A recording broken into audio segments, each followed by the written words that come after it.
Olá, sejam bem-vindos a mais um episódio do podcast OAB São Manuel.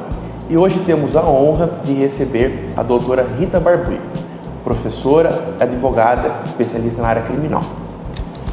Doutora Rita, obrigado pela participação. Podemos começar falando um pouquinho da sua trajetória profissional, sua escolha pela advocacia criminal, os seus principais desafios. Conta um pouquinho pra gente como é essa experiência, viver a advocacia criminal. Bom, primeiramente eu gostaria de agradecer muito o convite que me foi feito para participar do podcast da OAB São Manuel, na pessoa do presidente, Dr. Pedro Rossi, sempre muito simpático, sempre muito receptivo. Muito obrigada, viu? É sempre uma honra poder contribuir, bater papo sobre uns assuntos tão relevantes. Queria também agradecer ao Dr. Renan Polo, que comigo dá aula, né? Faz parte aí da faculdade, Marechal Rondon. Eu agradeço muito. E ao meu aluno querido, o Dr. Luiz Felipe, que é um orgulho muito grande aí pra gente na Jovem Advocacia. Bom, vamos lá. Na verdade, olha, para surpresa de muitos aí, né? Quando eu me formei, acredite, Dr. Pedro, eu não tinha intenção de atuar na área do direito penal. Aliás, nem tinha paixão por essa área. A minha segunda fase na OAB foi em direito do trabalho e eu imaginava que eu ia trabalhar na área do direito do trabalho, aí ao lado de muitos colegas. E aí que eu ingressei numa advocacia que tinha como forte o direito criminal e acabei tendo esse convite, me apaixonei pelo direito criminal e com a especialidade em tribunal do júri, que é a minha grande paixão, e estou aí há 28 anos, né, nessa área, e eu sou apaixonada pelo direito penal. Sabe, eu falo sempre assim, Renan, o direito penal, claro, todos os ramos de direito são muito importantes, todos, né? O direito, na verdade, ele é uno e é importante, mas o direito penal, ele é extremamente importante, né, para um Estado democrático de direito, para a distribuição da justiça. Só aquelas pessoas que se veem respondendo a um processo não são nem ser condenadas por um crime, né?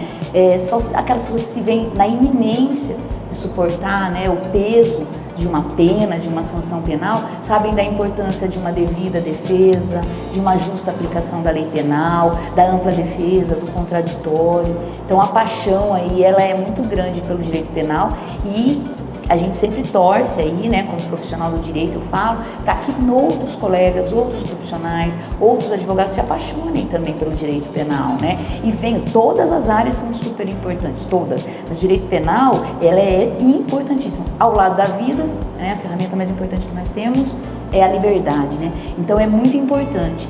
E, né, já me desdobrando rapidamente aqui, por que eu acho o direito penal tão importante, né? E é tão importante que nós, operadores do direito, divulguemos à sociedade. A violência está muito grande, a gente fala e é verdade.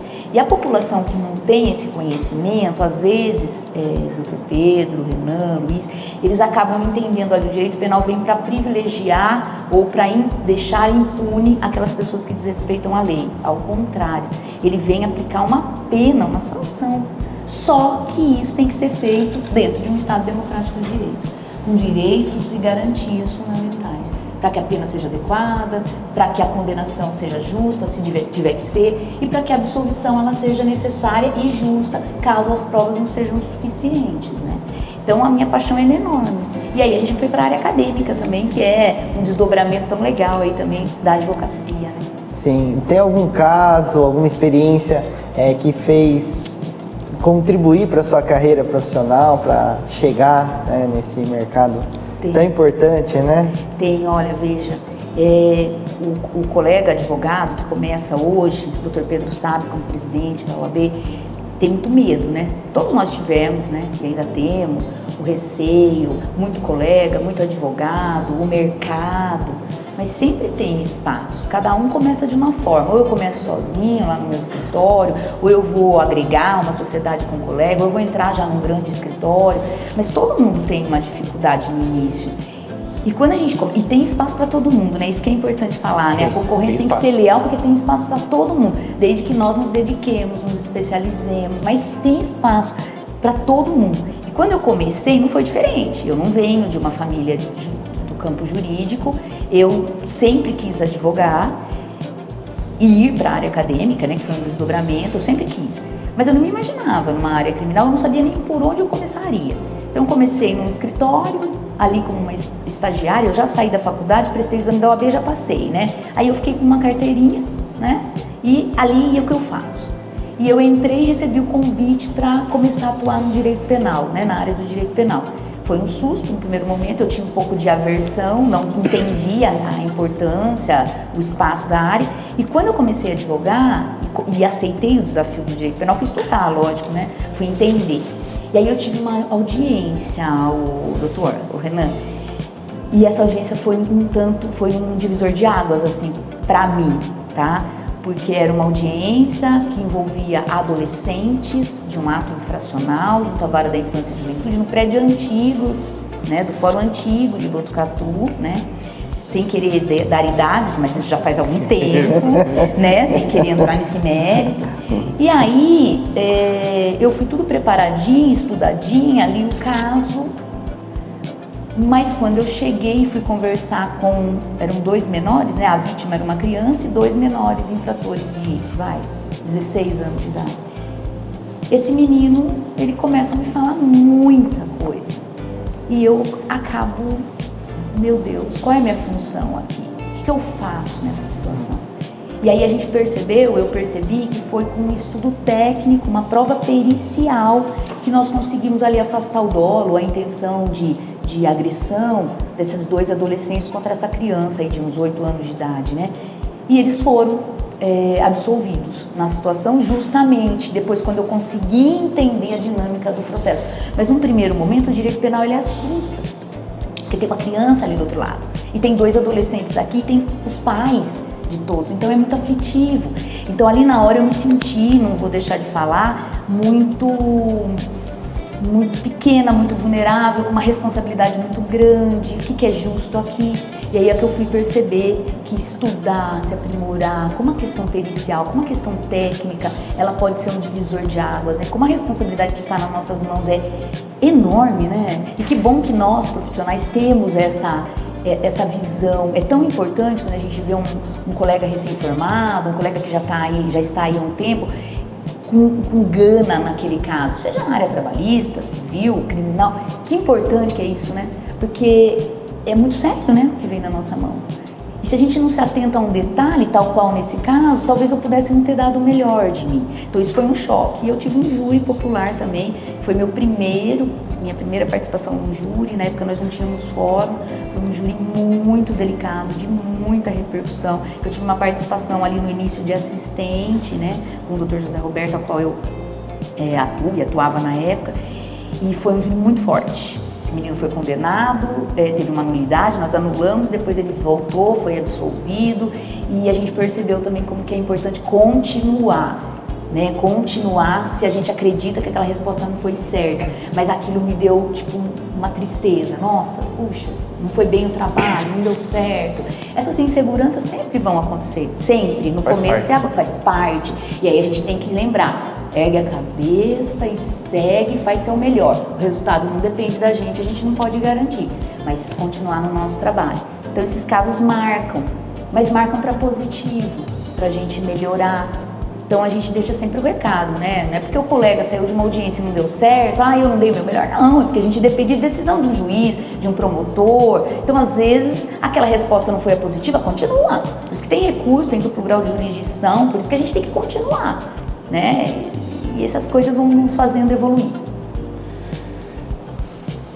Já que a doutora comentou sobre caso de grande repercussão, qual que é o maior desafio da advocacia criminal diante da exposição mediática desses casos que repercutem muito?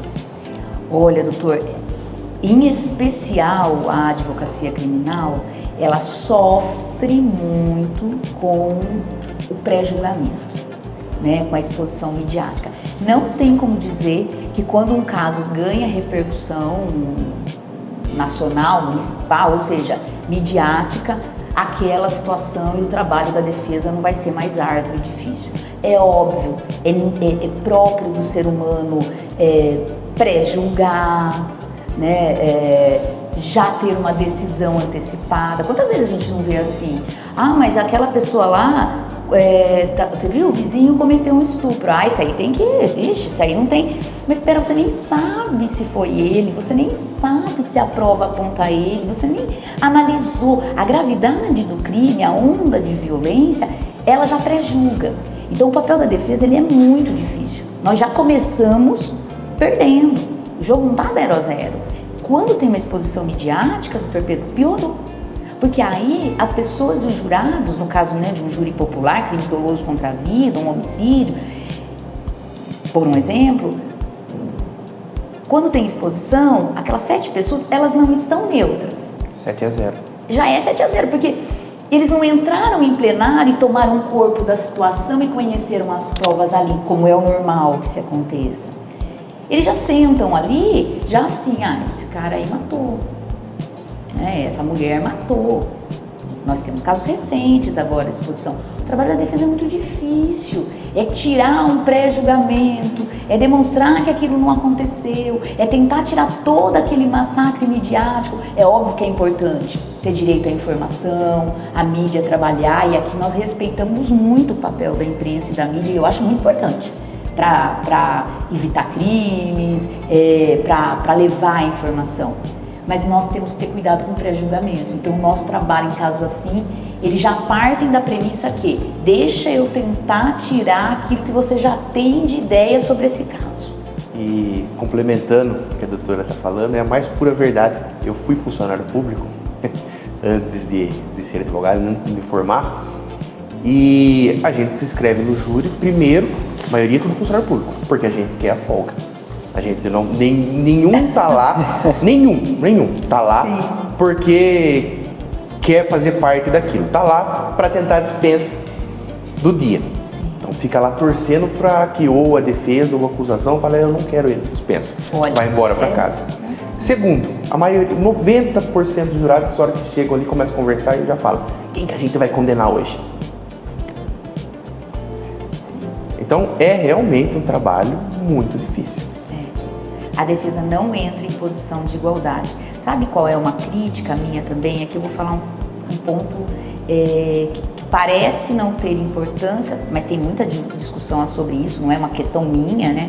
Mas que é real.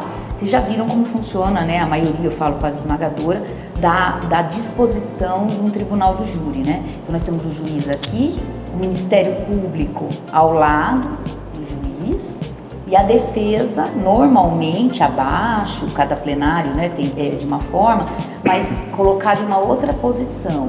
Isso, só aí, doutor, nós já saímos, ao meu ver, com uma grande desvantagem.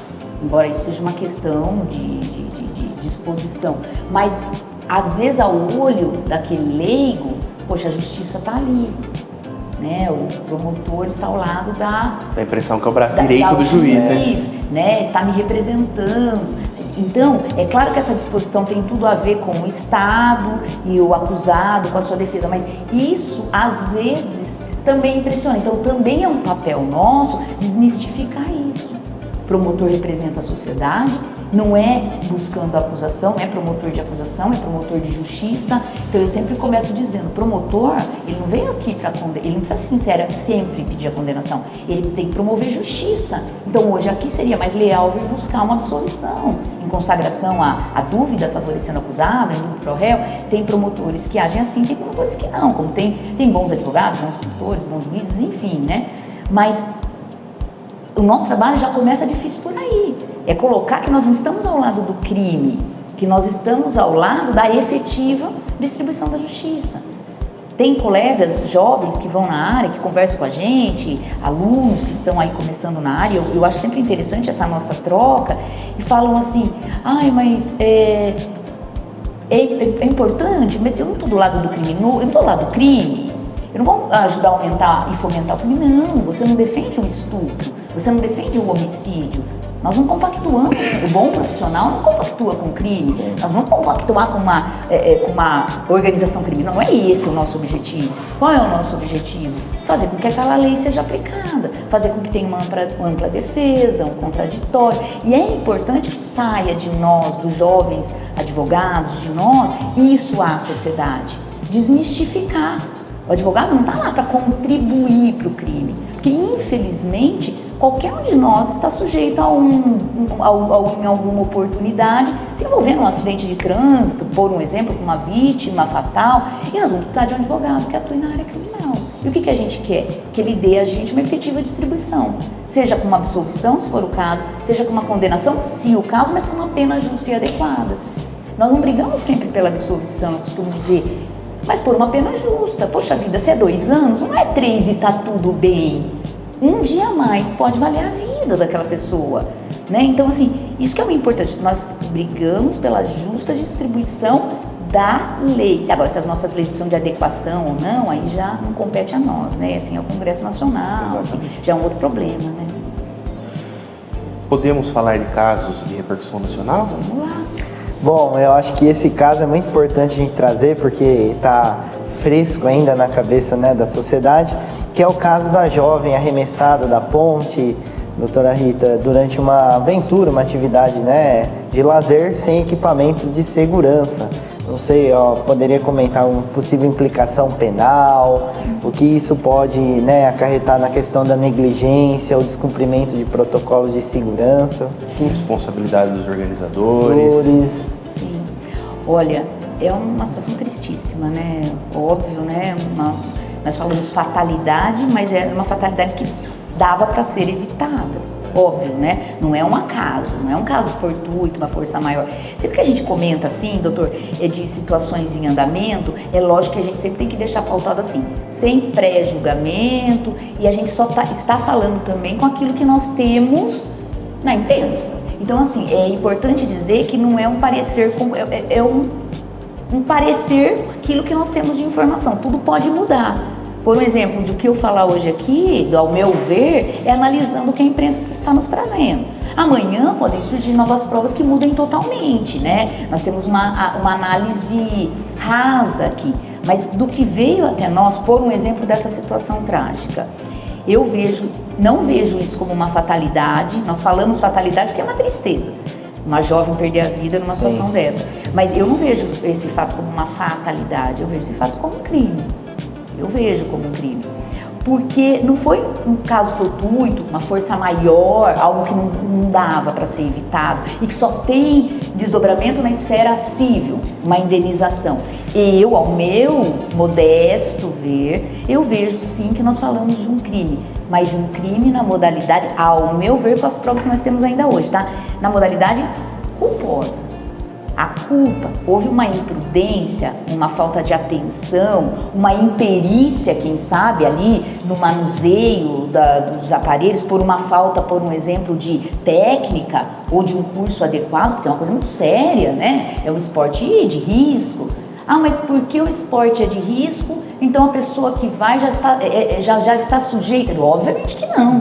Né? Você vai fazer uma trilha, você tem que ter os equipamentos de segurança, então não é óbvio que você vai morrer. Ela estaria sujeita se ela tivesse infartado quando ela saltou, né?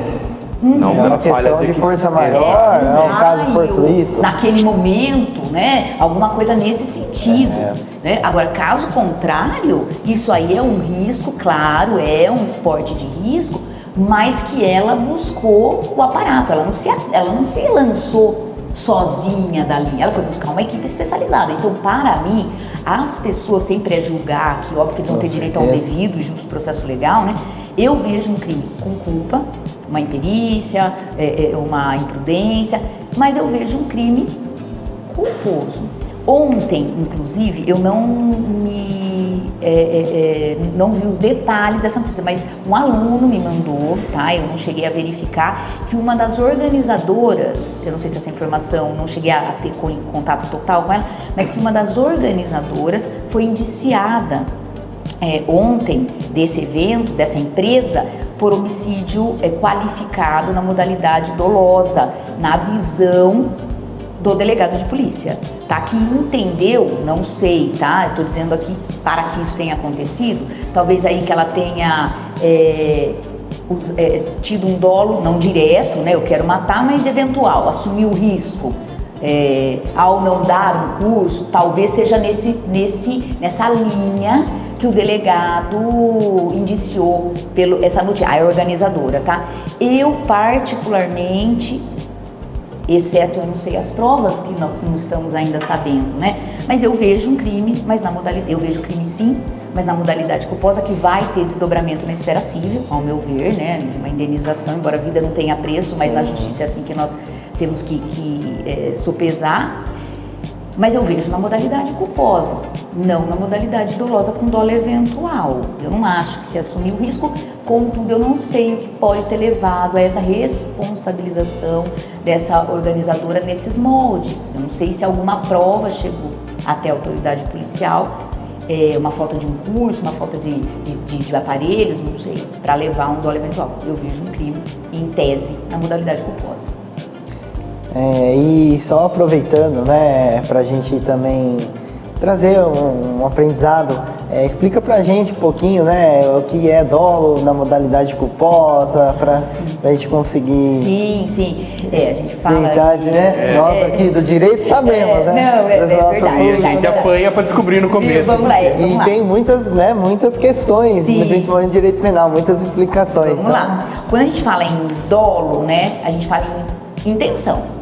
Então, eu quero matar, eu quero roubar. Isso é o dolo direto, né? Eu quero matar, eu quero furtar, eu quero cometer qualquer tipo de crime. Isso é o dolo direto. Desejei, vou lá e conjugo o verbo. Eu sempre digo assim em sala de aula, como que a gente comete crime?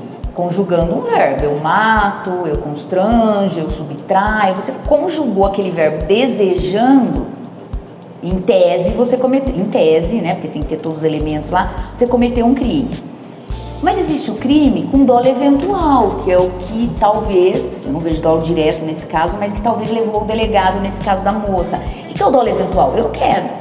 Eu não tenho o interesse de matar, mas eu sei que pode acontecer e eu assumo o risco com a minha conduta. Ou seja, eu sou indiferente ao resultado. É o famoso tanto faz. Eu não quero matar, mas também não vou fazer nada aqui para evitar. Tanto faz, se acontecer, aconteceu. Isso é dolo. E tanto faz ser dolo direto ou indireto, o crime é doloso. Ou seja, desejado, com dolo direto ou eventual, e a pena é maior. O que é o crime culposo? É importante que a gente fale aqui, doutor, não são todos os crimes que são punidos na modalidade culposa. Para que um crime seja punido por uma desatenção, um descuido, uma negligência, o legislador tem que entender assim, puxa, isso aqui é tão grave que o direito penal vai ter que invadir essa esfera para punir mesmo culposamente, senão fica para a esfera civil, né? Lá uma indenização. O crime culposo, por exemplo, o homicídio, ele é punido na modalidade culposa, porque é tão grave, né, gente? O bem jurídico, desculpa, doutores, a vida, ela é tão importante que mesmo que foi por uma imprudência, uma falta de atenção, o legislador também tem que punir com uma pena menor. E aí a culpa é a imprudência, a falta de atenção, uma negligência, né, o não fazer ali, ou uma imperícia, uma falta de aptidão, por exemplo, para manusear os equipamentos. É óbvio que é muito mais grave cometer um crime com dolo ou com culpa, do que com culpa. Rapidinho, o que é a diferença aí? Você fala assim, mas como é que a gente sabe se é uma culpa consciente e não é um dolo eventual? É um motivo assim bem pequenininho, né? O dolo eventual, eu não quero, sei que pode acontecer, mas assumo o risco com a minha indiferença, o tanto faz. Já na culpa consciente, eu não quero, a mesma coisa, eu não quero, eu sei que pode acontecer, mas eu acredito piamente que eu tô fazendo tudo certo, que não vai acontecer. Mas aí eu sou desatento, veja, quantas pessoas, neste caso, fizeram essa atividade e eles foram lá e colocaram todos os equipamentos e nada aconteceu. Então eu não vejo uma indiferença, eu vejo um descuido, uma desatenção gravíssima, não estou minorando aqui, ou uma falta de técnica. Como assim ninguém perceber que aquela corda, a adrenalina do momento? Eu vejo uma culpa consciente, mas eu não vejo um dolo eventual. Eu não acho que eles falaram assim, não vou colocar corda aqui, tanto faz. Não vejo isso. Eu não vejo esse dolo eventual. Agora, em relação aos organizadores, eu não sei o que chegou à polícia para que, em tese, eles tenham entendido por isso. Né? Sim. Falando em caso polêmico, poderia comentar um pouco sobre o caso que foi no passado muito para a mídia e agora com o julgamento voltou, que é o caso do Henri Borel, explicar um pouquinho pra gente, que acho que principalmente a população não consegue entender o que é esse tal de perdão judicial, por que o juiz perdoa alguém, por que ele tem esse direito de falar assim, você está perdoado. O que seria esse instituto? Isso. As diferenças, né? É muito interessante a gente deixar aqui claro também as diferenças entre perdão, absolvição, né? O que é de fato a extinção da punibilidade. Acho que são 3 institutos que a gente ouve falar muito, mas tem pouca explicação, principalmente quando a gente fala, né, na sociedade. O impacto, né? Como isso chega à sociedade. Como isso chega, né? Como a informação chega e é absorvida e a gente sempre tem aquela sensação. Mais uma impunidade, né? Praticada pela justiça, e é totalmente o inverso disso. Então, se a professora Rita... Olha, esse caso é tão importante que a gente discuta, porque nós falamos aqui de um julgamento popular. Um caso, um crime doloso contra a vida, que vai lá, em tese, né, que vai para um tribunal do júri. 7 pessoas ali, na maioria, né, 4-0, vão absolver ou condenar. Nesse caso, olha, doutores, o que aconteceu aqui? E é difícil para a sociedade mesmo, porque a mídia é um caso de muita repercussão midiática, claro, envolveu uma criança, né, um vulnerável, é uma situação muito triste, deu muita repercussão, e aí a sociedade fica, mas espera lá, uma criança morreu e agora a mãe é perdoada, e o que é isso? Não deu nada para ela? Não é bem assim. O que é importante a gente destacar aqui? Primeiro, que para que a juíza tenha dado e concedido perdão a essa mãe, o tribunal do júri, ou seja, a sociedade, entendeu, por maioria, que a mãe, nós não estamos falando do pai aqui, que foi uma situação diversa, ele foi condenado, o pai não, perdão, o padrasto foi condenado, mas com relação à mãe, o tribunal do júri, maioria, entendeu que a mãe não cometeu um crime doloso contra a vida.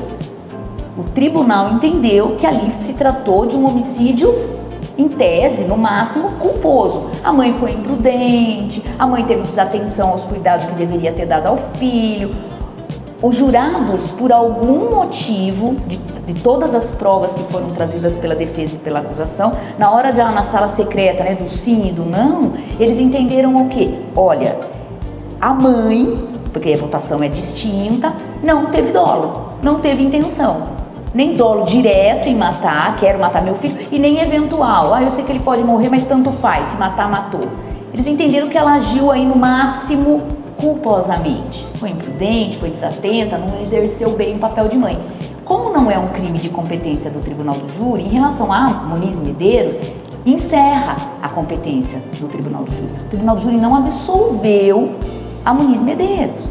Porque se ela tivesse sido integralmente absolvida de todos os crimes, né, do crime contra a vida e dos outros reflexos, não teria voltado para a juíza perdoar. Só voltou e foi dada essa opção porque nós não estamos diante de um reconhecimento de crime doloso. Porque olha, doutor, que importante, se o jurado entendesse que a Muniz e Medeiros cometeu um crime doloso, homicídio doloso, a juíza não poderia dar o perdão judicial, porque não cabe perdão judicial a crime doloso, tá? Nós temos um outro caso de repercussão, que eu não vou lembrar agora, daquele que a criança, a gente já pode falar, porque já é condenação com trânsito em julgado, né? Que a criança foi lançada da janela, não sei se vocês vão lembrar. Não é da Isabela Nardoni? Da Isabela Nardoni, naquele caso, mas a mãe naquele caso, o pai, né, no caso, o pai naquele caso também não sofreu uma dor muito grande de ter perdido a filha? Sim, com certeza, né, porque é uma filha. Mas como a acusação entendeu que ele quis matar, para crime doloso não tem perdão judicial, por mais que a sua dor seja forte como pai ou como mãe. Já para crime culposo, sim, porque o crime culposo é aquele que não é desejado, não é buscado. Então eu já tenho uma pena das maiores, que é suportar para a vida inteira que por um descuido, por uma desatenção, por um ato impensado meu, eu tenha permitido que meu filho tenha sido, como no caso do Henri Borel, morto, assassinado pelo padrasto. Não tem dor maior por uma mãe que essa, num crime culposo. Então, o primeiro passo aí, para o juiz ter dado o perdão, é porque o tribunal do júri entendeu que não teve crime doloso por parte da Muniz. Aí volta para um crime que é de competência da juíza. E a juíza, ela não absolveu. Olha, ela não fez nada e tá tudo certo, e ela foi inocentada. Até porque se ela tivesse sido absolvida, não se dava nada a ela, nem o perdão judicial, inocência, absolvição total. Não foi isso que aconteceu. O perdão é quando há um reconhecimento de um crime.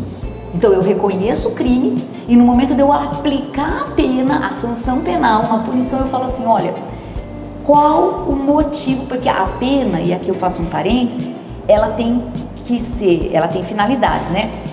Uma resposta, fazer com que você pague pelo erro, pelo dano que você fez, que ela ressocialize e que ela também sirva como uma resposta. A juíza entendeu, essa mãe já vai carregar para a vida inteira uma pena de ficar sem sua filha e se culpar pela sua imprudência, que qualquer punição que eu dê a ela agora vai atingir finalidade. E aí entra uma das causas de extinção da punibilidade, dentre tantas outras que nós temos, que é o perdão judicial. Então eu reconheço que houve um crime na modalidade culposa e aí eu te perdoo porque a sua pena já foi maior que qualquer pena que o direito penal possa aplicar, né? Então assim, teve o reconhecimento. É que a forma que a mídia traz dá uma ideia do quê?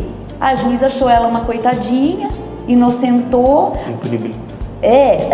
Que toda mãe, agora eu cheguei a escutar isso aí. Ah, mas então toda mãe agora pode matar o filho que tá tudo bem. Obviamente que não.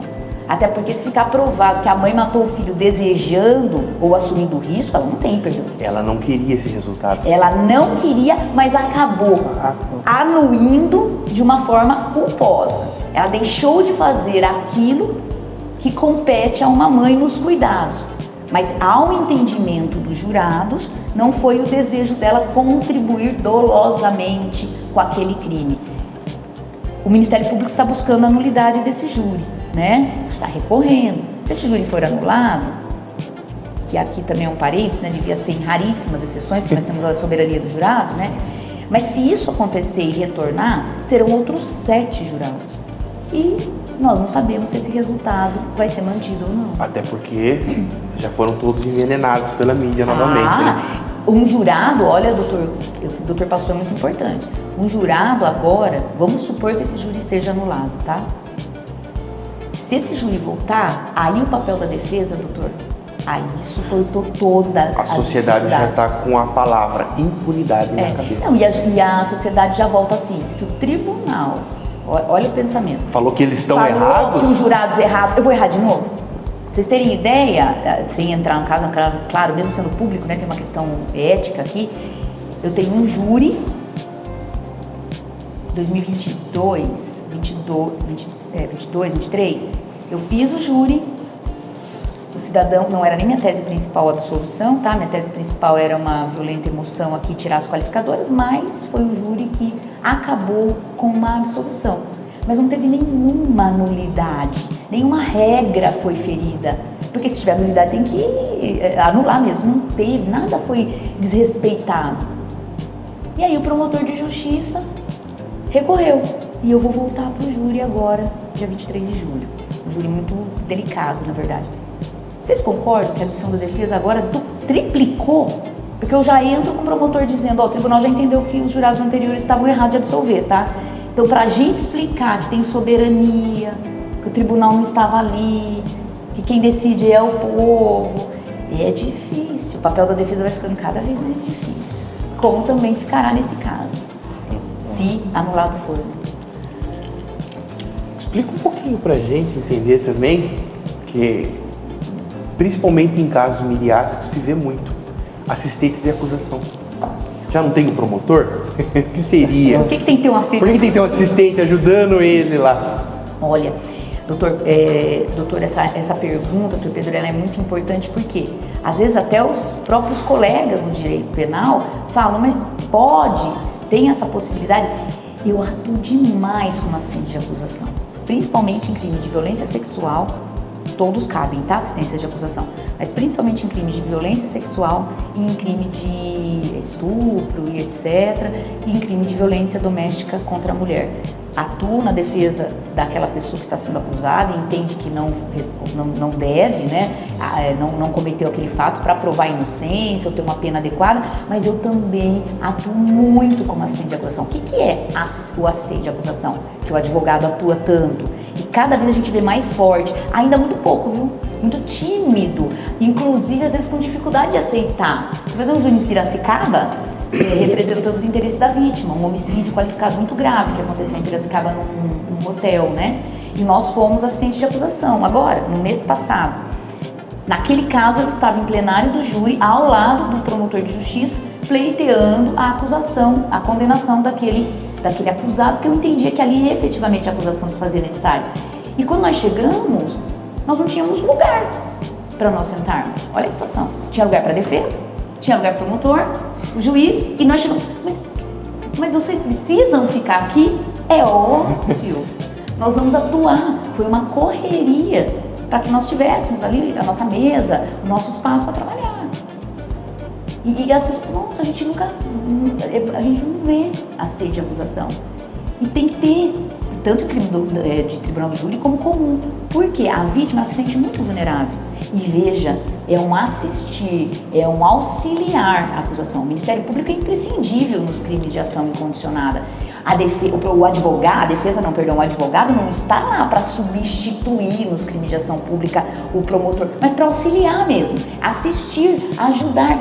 Porque, doutor, olha, Renan, que interessante, o Ministério Público ele tem vários casos, mas ele não tem esse tete a tete com a vítima que está vulnerável.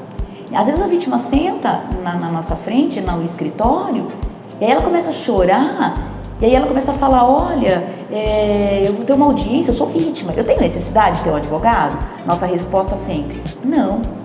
Você já está representada pelo Estado, pelo promotor, mas você tem direito se você quiser. E aí ela começa, porque eu tenho mensagem, porque eu tenho testemunha, eu vou no processo. Mas a senhora tem? Tenho, doutora.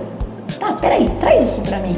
Você manda o processo para dar ciência ao Ministério Público. Olha que importante é essa ponte. Na verdade, o assistente de acusação, ele é uma ponte com o efetivo representante da ação penal na ação incondicionada ou na condicionada quando tem representação. É fazer esse auxílio para trazer prova, para auxiliar, para fazer com que a vítima tome coragem muitas vezes. Quantas vezes eu não vou com vítimas ou de crimes principalmente vulneráveis, né? E elas estão tão inseguras, aí eu falo, pode falar. Quando o promotor pergunta, fala, eu vou estar do seu lado. E aí a pessoa toma coragem, ela sai e fala, doutora, ainda bem, tive coragem de falar, me senti firme, sabia o que eu tinha para falar. Não é para produzir prova, é para a pessoa falar a verdade. Mas é um auxílio muito importante, muito importante. O assistente de acusação, doutor, é extremamente importante. Eu vejo cada vez mais. O Ministério Público não consegue ter essa proximidade com a vítima, né? Transpassar para ele a confiança. Sim. Que ele está ali para ajudar. Os promotores, eles são excepcionais, o trabalho é perfeito, né? Um órgão, nossa, muito bom, né? É imprescindível, né? É muito processo. Mas eles têm muita demanda, então eles não conseguem, por uma questão de demanda mesmo, receber todas as vítimas, conversar, pegar pendrive, a família, agora, né, com prova. Agora, nós sendo levado, como nesse júri, a primeira, e eu acho interessante do advogado, eu sempre falo, né, o advogado tem que entender que nós estamos no mesmo pé de igualdade que o juiz e o promotor. Então nós vemos às vezes colegas que não se colocam, tem que se colocar. Nós estamos no mesmo pé de igualdade, todo mundo ali buscando pela efetiva distribuição da justiça. Mas é importante que o assistente de acusação chegue e vá até o promotor, eu sempre faço isso, principalmente em júri. Doutor, tudo bem, eu estou aqui para auxiliar. O doutor vai apresentar as provas aí, mas me dá meu tempo que eu tenho que auxiliar. E qual que é o papel, que interessante, do assistente de acusação? Por exemplo, nesse júri, 1h30, né? Parece bastante falando aqui, mas gente, não é nada. Principalmente para quem fala, e num júri, 1h30, meu Deus, começa a me dar uma ansiedade muito grande. Óbvio que eu não vou chegar lá pro promotor e falar, eu quero meio a meio. Não, doutor, usa 1 hora aí, mas me dá uma meia hora, que eu vou apresentar quem é a vítima. E é tão importante, porque aí nós vamos para as informações da família, que a gente teve aquele contato particular, foto do filho, carta da mãe. Ah, doutora, mas isso pode? Claro. Vocês sabem quem é o acusado, vamos saber quem é a vítima? Tal qual quando nós defendemos uma pessoa acusada de um crime. Quem é essa pessoa? Às vezes a gente leva em juízo, por exemplo, uma testemunha para falar bem, né, que a gente costuma falar. Uma testemunha de referência, de antecedência. É importante? É. Não levar 8, né? Testemunhas lá para falar, ele é bonzinho, ele é bom. Não. Mas é importante. É importante levar lá um patrão. É importante. Por quê, gente? Doutores, para que fique claro que, pô, gente, nós estamos tratando um cidadão de bem, que está com uma espada, né, na cabeça aqui, desesperado para que a justiça seja feita, que ele goza de confiança da sociedade. Isso é muito importante. Imagina, né, eu como jurado lá, eu ouvi de um terceiro, ele é um cidadão de bem. Poxa, isso já me mostra, pô, então eu tô tratando, eu tenho que ir devagar. E tal qual a vítima. Num crime de homicídio, por exemplo, doloso, a vítima não está lá. Então você ouve o acusado, mas você não ouve a vítima. Você tem uma fala, fulano, mas quem é? Então vamos dar vida a ela. Isso é importantíssimo. Principalmente nesses crimes em que a vítima está mais vulnerável. Na verdade, a atuação como assistente de acusação normalmente são nesses tipos de crime, que a vítima está efetivamente vulnerável. É muito importante, doutor. E isso tem que ser propagado entre a nossa comunidade de advogados, porque é pouquíssimo conhecido. Pouquíssimo conhecido. Às vezes, mas eu posso? Claro que pode. Não é obrigatório. Não posso falar para a vítima assim, você tem dever de me pagar, você precisa ter um advogado. Mas é importante. Doutora Rita, para a gente finalizar o nosso podcast aqui, primeiro queria agradecer muito a sua presença aqui. Enriqueceu muito o nosso bate-papo e eu queria que a doutora falasse de maneira adequada aí, porque os nossos ouvintes muitas vezes não são advogados, quais tendências que a doutora acredita para o futuro do direito penal, do processo penal, e deixasse uma mensagem para os jovens advogados que ainda não sabem qual carreira querem seguir, incentivando eles a partir também para a área criminal. Vamos lá. Primeiro, da tendência, né, do direito penal e processual penal. Eu vejo sempre que o direito penal, processual penal, até para nós, né, os jovens advogados que vão adentrar esse mundo, que pensam nisso, já evoluiu muito, né, o direito penal. E cada vez mais nós, em todas as áreas, e também no direito penal, a gente tem que estar muito atento a essa questão, primeiro, midiática, dessa exposição que está cada vez maior, principalmente no direito penal, né, por causa de segurança, violência. A questão também de crimes cibernéticos, de como a internet, que é uma ferramenta excepcional, pode interferir, né? Hoje a gente tem como indícios de prova e provas, mensagens, WhatsApp. Então a questão pericial é uma tendência que é cada vez mais forte e que deve ser usada. Eu vejo que às vezes um processo, seja ele um crime doloso contra a vida, júri ou crime comum, o quanto prova pericial, prova técnica, eles são importantes para resolver questões. Então isso é uma questão que o advogado ele tem que estar sempre atento. O que eu vejo, doutor Pedro? Eu venho de um tempo, né, alguns anos atrás, né, antigamente a área criminal ela era uma área mais na oratória. Hoje é óbvio, a oratória, né, nós temos que ler, escrever e falar, né, que está na nossa área. Mas hoje você não ganha um processo só no poder do convencimento ou na oratória.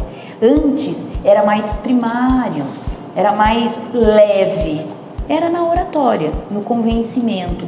Hoje o colega, o advogado que vem para a área, a tendência do direito penal é cada vez ser mais especializado. Uma prova, uma vírgula, uma testemunha, um detalhe técnico que precise de aferição, cadeia de custódia, que nós falamos hoje, que é uma inovação do processo penal de alguns anos para cá. Hoje nós temos que respeitar, e está certo. Então essa é uma tendência. Nós não podemos, eu digo advogados, promotores, quem atua na área de processo penal, uma inversão de prova, né? Uma prova não produzida corretamente ou indício de prova não levado corretamente para um processo, ele pode causar uma nulidade e contaminar todo um processo. por se ele não for bem colocado. Então essa cadeia de custódia, a questão também de nós trabalharmos para os jovens advogados no futuro aí do processo penal e do direito de uma forma geral, né, com a mídia, com as nossas redes sociais, com levar o conhecimento, com o esclarecimento. Nós não podemos, hoje isso é uma realidade, né? Então sempre respeitando a ética, nós temos que ter em mente que nós precisamos colocar o nosso trabalho e explicar à comunidade. Porque a comunidade muitas vezes tem esse choque, às vezes como nos casos que nós comentamos aqui midiáticos, porque não tem uma informação adequada daquilo que está acontecendo. Outra coisa que eu vejo como muito importante também, como uma nova tendência no direito penal, é cada vez mais nós estarmos atentos à necessidade de que a ampla defesa e do que o contraditório, que o devido e justo processo penal sejam respeitados, que os advogados e promotores e juízes se vejam no mesmo pé de igualdade, em que nós, colegas, operadores do direito, sei que não é todo mundo que gosta dessa terminologia, né, operador do direito, mas eu gosto, que nós nos coloquemos e coloquemos a importância da advocacia, não só no direito penal, mas no direito de uma forma toda, nunca nos subestimando e sempre colocando como o advogado é imprescindível para um Estado democrático de direito. É imprescindível. Eu não tenho justiça se eu não tiver direitos iguais. E quando eu falo de justiça, eu falo daquilo que é justo e adequado. Então, nós temos que nos colocar. E como que a gente faz isso? Com respeito aos outros colegas de trabalho, com respeito a promotores de justiça, a delegados de polícia, a juízes, mas nos colocando. Nós temos que ser respeitosos, seguir a ética, mas nós temos que ser combativos. Nós não podemos perder essa natureza do representar a justiça, representar os interesses daqueles que colocaram nas nossas mãos e que confiaram na gente. Então o delegado tem que ser respeitado, o promotor tem que ser respeitado, o juiz tem que ser respeitado, como nós também temos que ser respeitados. E nós temos que estar ali, mas aí nós temos que nos preparar. Ler, escrever, falar e ficar atento, porque a nossa lei muda toda hora, isso é uma realidade do direito penal. Antigamente não mudava a lei. Hoje, enquanto nós estamos aqui batendo papo, com certeza tem um projeto de lei aprovado, tem uma mudança na Lei Maria da Penha, que toda hora muda, né, para tentar se adequar a essa violência. Então assim, nós temos que estar atentos e nos fazer valer. O jovem advogado tem que ter ciência que ele tem que ser ouvido e respeitado. Do mesmo jeito que ele deve respeito, ele também merece respeito dos profissionais. Nós estamos todos no mesmo barco, né? Na defensoria pública, advocacia, juiz, promotor, delegado, todos nós buscamos, no final das contas, com visão diferente, porque o direito não é uma ciência matemática, mas todos nós buscamos a efetiva distribuição da justiça, às vezes com uma interpretação diferente, mas é isso que todos buscamos. Então nós temos que agregar, né? E não nos desrespeitar. Eu vejo isso aí como uma tendência muito forte aí para as nossas realidades, né? O respeito ao Estado Democrático de Direito, a uma ampla defesa, a um contraditório, e é isso. E aproveitando agora, não sei se terá mais algum questionamento ou não, mas eu queria agradecer muito o convite que me foi feito pela OAB de São Manuel. De verdade, foi uma manhã de sexta-feira muito bacana, é muito gostoso falar de assunto assim que interessa a todos nós e a toda a comunidade. Dr. Pedro, eu agradeço, muito obrigada, parabéns pelo trabalho. A OAB de vocês está maravilhosa. Nossa, eu fiquei muito feliz, nunca tinha vindo aqui no prédio, parabéns aí pelo trabalho à frente da OAB, a presidência, Dr. Renan, que eu tenho prazer aí de estar na área acadêmica junto, né, e é muito legal, parabéns pelo trabalho. Ao Dr. Luiz Felipe, é um orgulho muito grande, viu, ver aí o doutor nas redes sociais, eu sempre acompanho.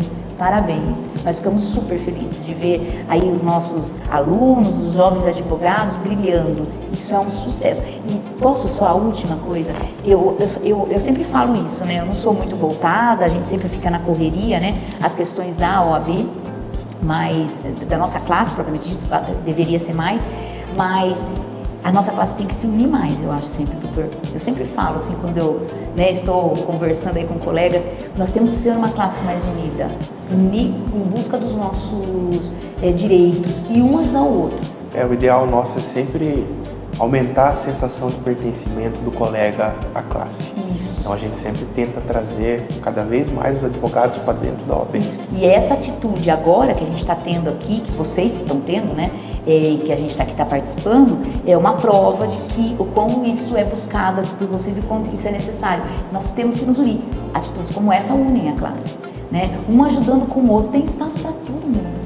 Então nós temos que, claro, dentro de um processo, às vezes de lados opostos, ser combativos, mas tem espaço para todo mundo. Eu não preciso, não querer que o meu colega se saia bem para que eu me sobressaia, ao contrário. Nós todos temos que nos unir ali, e isso eu acho que é um propósito. E essa atitude mostra que vocês estão nesse caminho aí que eu só tenho que parabenizar aí, né? Obrigada. Alguma consideração, Renan? Eu queria agradecer a presença da doutora Rita, engrandece mais ainda a nossa casa, você representando, a advocacia criminal, o processo penal, o direito penal, uma figura feminina para mostrar esse poder de capacidade, de resultado, isso é muito importante. Também agradecer o Felipe, que está nos bastidores, Pedro? Que também faz o nosso podcast alavancar cada vez mais. E acredito que o Dr. Pedro tem essa proposta de trazer uma advocacia mais unida, uma advocacia mais social, e eu acho que a gente tem, não acredito, totalmente falando, que a gente tem esse papel, e é muito importante você estar aqui, Rita, porque isso representa o crescimento, Você falou dos alunos, como isso é importante. Acho que poderia, para a gente finalizar, Pedro, para você contar de alguns projetos, tem algum projeto futuro em mente, alguma coisa, Pedro? Pois é, agora no momento eu continuo aí no Júris, vai ser um ano aí de bastante júri popular, O primeiro semestre nós tivemos, mas foi um pouquinho menos, agora no segundo semestre já. Então eu estou me preparando aí, na verdade, do júri, venho de uma perda aí do meu pai, nos últimos meses, então isso faz com que a gente fique mais reflexivo, dê uma respirada, e agora eu estou voltando com tudo aí, Então, por hora é isso, e continuar aí na área acadêmica, Bom. Não tenho nenhum outro projeto novo, é seguir aí nesses projetos que nós temos aí por hora. Doutora, então, para finalizar, muito obrigado pela sua participação, engrandeceu muito o nosso conteúdo de hoje, tenho certeza que o pessoal vai gostar. E, para finalizar, a parte que eu até me sinto blogueiro, Pessoal que assistiu, curta, comenta e siga a nossa página. Muito obrigado a todos.